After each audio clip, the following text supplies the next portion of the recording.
अगर बेलपत्र खाओगे शंकर जी के मंदिर की तो मुख में जीवान छार छार हो जाती है। बोलो सही है कि गलत? प्रतिदिन बेलपत्र खाओगे शंकर मंदिर की तो मुख में कई बार छाले भी पड़ जाते हैं। सत्य है कि गलत है? शिव महापुराण की कथा कहती है अति सर्वस्व वर्जते। आपको अगर बेलपत्र खाना है हफ्ते में 2 खाओ, हफ्ते में 3 खाओ। मुंह में अगर छार छार हो रहा है, छाले पड़ रहे हैं तो बेलपत्र को, शिवजी की चढ़ी हुई बेलपत्र को सुखाकर चूरा बनाकर इतनी सी चुटकी भर खा लिए, पानी पी लिए। लीवर गड़बड़ हो गया है, डायलिसिस चल रहा है, किडनी गड़बड़ हो गई है, डॉक्टर बोल रहा है कि डायलिसिस करवाना पड़ेगा, तो बेलपत्री के पीछे की जो डांट होती है जिसको आप लोग तोड़ के फेंक देते हैं, वो बेलपत्री के पीछे की जो डांट है ये ब्रह्मा विष्णु महेश। समझ में आ रहा है आप लोगों को? बीच में जो डंडी दिख रही है आपको, इसके बीच में बड़ी पत्ती और 2 पत्ती के बीच में जो खाली जगह है, ये खाली जो डंडी है इसमें 33 कोटि देवी देवताओं का स्थान होता है। किसका स्थान है? 33 कोटि देवी देवताओं। इसलिए बेलपत्र चढ़ाते समय बेलपत्र को इस जगह से पकड़कर समर्पित किया जाता है कि 33 कोटि देवी देवताओं का स्पर्श कर कर, ब्रह्मा विष्णु महेश का स्पर्श कर कर चढ़ाया जाता है। बेलपत्री के नीचे की जो डंडी होती है, ये 2 पत्ती से लेकर नीचे का जो भाग होता है, ये स्कंद पुराण कहती है इसमें 64 योगनियां और मेरी माता पार्वती का संपूर्ण जितनी शक्तियां हैं वो सारी शक्तियां इस डंडी के अंदर विराजमान होती हैं। इस डंडी के पीछे गोखरू होता है जिसको माताएं तोड़ देती हैं। वो जो टूटा हुआ गोखरू रहता है उसमें भगवान शंकर के प्रत्येक गण का भाव रहता है। इनका काम क्या रहता है? जब शरीर में किसी व्यक्ति के जीवन में जब दुख तकलीफ या रोग बढ़ता है तो वो गोखरू जो नीचे का रहता है, वो टूटा हुआ गोखरू अशोक सुंदरी वाली जगह पर चढ़ाकर हफ्ते में 2 बार उसको चबा चबा कर अगर खा लिया जाए तो डायलिसिस की जरूरत नहीं पड़ती, डायलिसिस छूट जाता है, लीवर और किडनी काम करना प्रारंभ कर देते। और अच्छे से सुन लेना, अभी की अभी घर जाकर शुगर की जांच करना। शुगर कितनी भी हाई जा रही होगी, बेलपत्री के नीचे का गोखरू टूटा हुआ अशोक सुंदरी पर चढ़ाकर खाकर 5 से 7 मिनट मुंह में रख लीजिए और उसके बाद शुगर की जांच कर लीजिए, शुगर लेवल में मिलना प्रारंभ हो जाए। बेलपत्री का जो सुख है वो जीवन का आनंद देता है।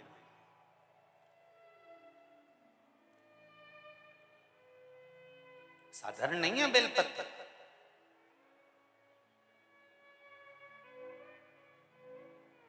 देवराज ब्राह्मण की माता के पुण्य, देवराज नाम के ब्राह्मण, प्रदोष काल के समय पर बट वृक्ष के नीचे दिया लगाया जाता है। बट वृक्ष के नीचे लौंग का मात्र भोग रख दिया जाता है। लौंग मात्र, अगर बट वृक्ष के नीचे दिया लगाकर एक लौंग का जल या लौंग भगवान बटकेश्वर महादेव के नाम से भी अगर शिव को समर्पित करी है तो ये निश्चित है कि कर्जा कितना भी भारी होगा वो कर्जा चूकेगा जरूर, और कहीं ना कहीं से लक्ष्मी की व्यवस्था देवाधिदेव महादेव करेंगे। एक पत्र आया है, इसी कर्जे को चूकने वाला एक पत्र किसी ने अपना फोटो भी भेजा। दे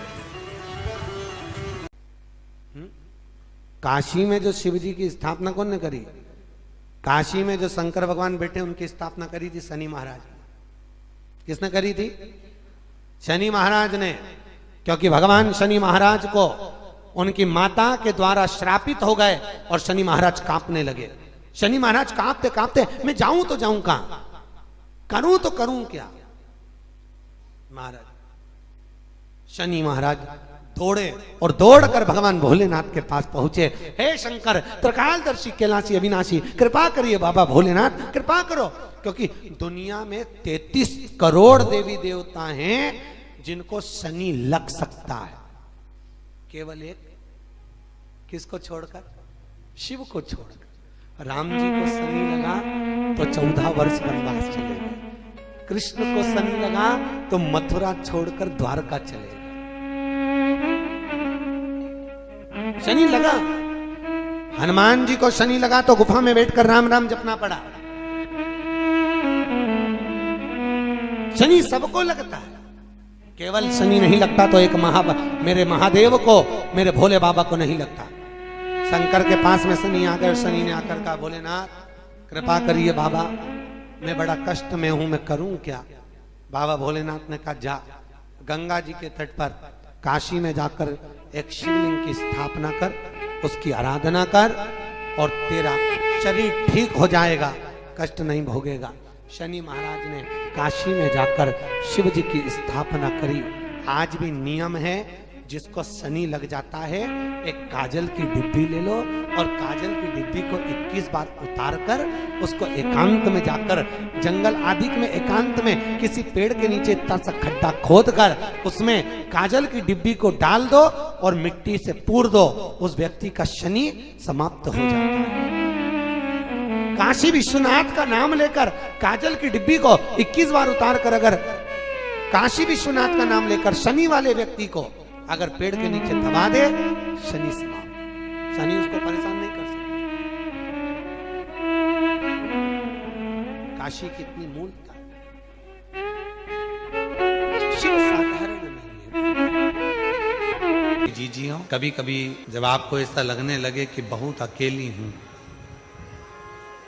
सबने साथ छोड़ दिया, कोई मेरा साथ नहीं देता, परिवार नाते रिश्ते कुटुंब कबीले सब मुझे छोड़ दिए, तब शंकर के मंदिर में जब आप बैठे हो या जल चढ़ा रहे हो तो वहां की जो रज है, वहां की जो मिट्टी है, वहां का जो कण है, वहां की जो रज है, मिट्टी है, उसको भी अगर अपने मस्तक पर चढ़ाओगे तो निश्चित है उस रज में ना जाने कौन सा शिव भक्त अपने मस्तक पर त्रिपुंड लगाकर आया होगा, शरीर पर भस्म लगाकर आया होगा।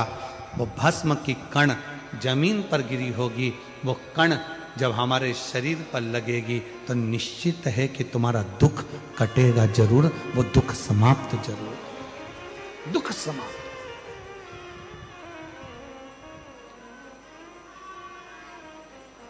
वो भस्म चपटी भभूत में है खजाना, जो तन पर भस्म चढ़ रही है। भगवान हुआ क्या, शिव महापुराण में महत्तम में वर्णन आता है, एक देवराज नामक का ब्राह्मण जो कभी ब्राह्मण कुल में रहने के बाद भी ब्राह्मण कर्म नहीं कर पाया, जिसने कभी ना वेद पढ़ा, ना शास्त्र पढ़ा, ना कोई क्रम करा, ना कोई पाठ पूजन करी, ना कभी शंकर के मंदिर में गया, फिर भी वो देवराज मरा तो उसको लेने के लिए देवाधिदेव महादेव आ गए और नंदी पर बिठाकर लेकर गए।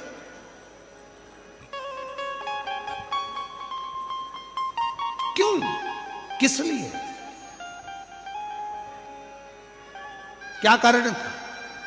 केवल एक कारण, देवराज नाम के ब्राह्मण की माता शिव के मंदिर में जाती थी, शंकर के मंदिर में झाड़ू लगाती थी, शंकर के मंदिर में पोछा लगाती थी, शंकर के मंदिर में जल चढ़ाती थी, शंकर के मंदिर में जाकर आराधना करती थी। और वो देवराज नाम का ब्राह्मण जो ब्राह्मण कुल में जन्मा था, ब्राह्मण के घर में जन्म लेने के बाद भी ब्राह्मण कर्म नहीं कर पाया, ब्राह्मण कर्म से वंचित रह गया, चोरी करता, घर में अच्छी पत्नी थी, बच्चे थे, कुटुंब था, इसके बाद भी पर स्त्री का गमन करने गया और एक दूसरी स्त्री के कहने पर रानी के गले का हार चुरा कर लेकर आ गया।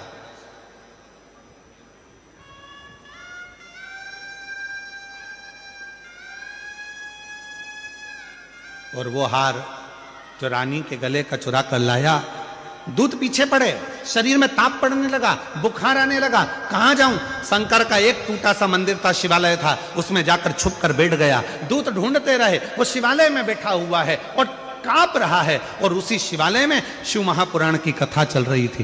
कथा उसके कानों में पड़ी, जैसे ही महादेव का नाम लिया गया, हर हर महादेव कहा गया, बोलते से देवराज के सिर में दर्द हो रहा था, बाहर निकल गया, बेलपत्र के वृक्ष की छांव में, बेलपत्र के वृक्ष की छांव में उसने अपने प्राणों को त्याग दिए।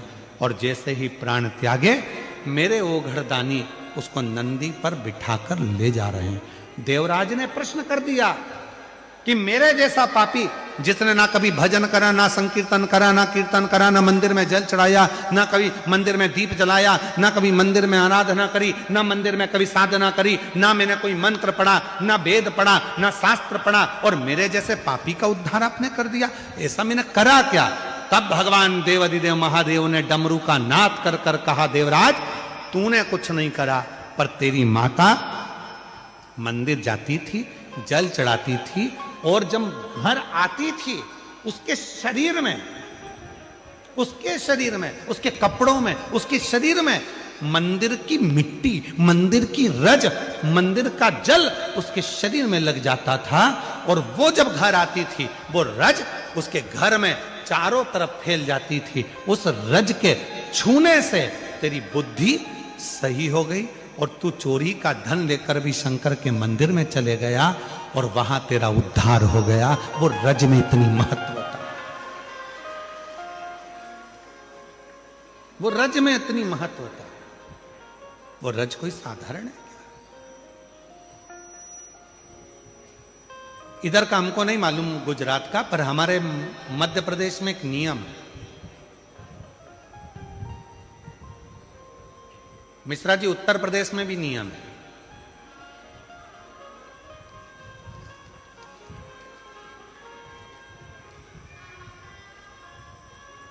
इधर गुजरात का छोटू भाई हमको नहीं मालूम है, परंतु हमारे उधर मध्य प्रदेश में, उत्तर प्रदेश में, सेंगर जी तुम कहाँ के हो हमें नहीं मालूम, तुम भी उत्तर प्रदेश के हो गया, हाँ तो तुम्हारे कोई मालूम होगा। उधर साइड में एक नियम है, जब कोई बड़ा तीर्थ कर कर घर आता है ना कोई व्यक्ति, तो उसके कपड़े की रज शरीर पर दूसरे लोग मलते हैं। जैसे उसका शरीर, जो उसने कपड़ा वहां पहना था, तीर्थ में गया था, जो कपड़े पहनकर आता है उस कपड़े को धोते नहीं है, घर में झड़ाते हैं, उसके कपड़े की रज को शरीर से लगाते हैं। क्यों? हम तो बद्रीनाथ नहीं गए, हम केदारनाथ नहीं गए, हम अमरनाथ नहीं गए, हम सोमनाथ नहीं गए, हम द्वारका नहीं गए, हम रामेश्वरम नहीं गए, हम जगन्नाथ नहीं गए, पर जो होकर आया है उसके कपड़े में जो रज लगी होगी वो मंदिर की ही तो रज होगी। जब हमारे शरीर से लगेगी तो हम जैसे जीवों का भी कल्याण कर देगी, इसलिए उस रज को लगा, रज को लगा।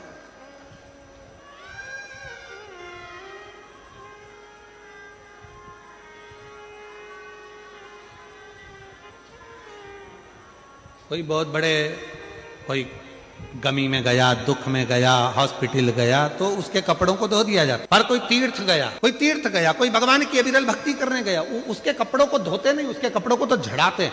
पूरे घर के अंदर उसको झटकारा जाता है कि इसके शरीर में जो कण लगा है, इसके शरीर में जो तीर्थ की रज लगी है, वो रज हमारे जीव को, हमको प्राप्त हो।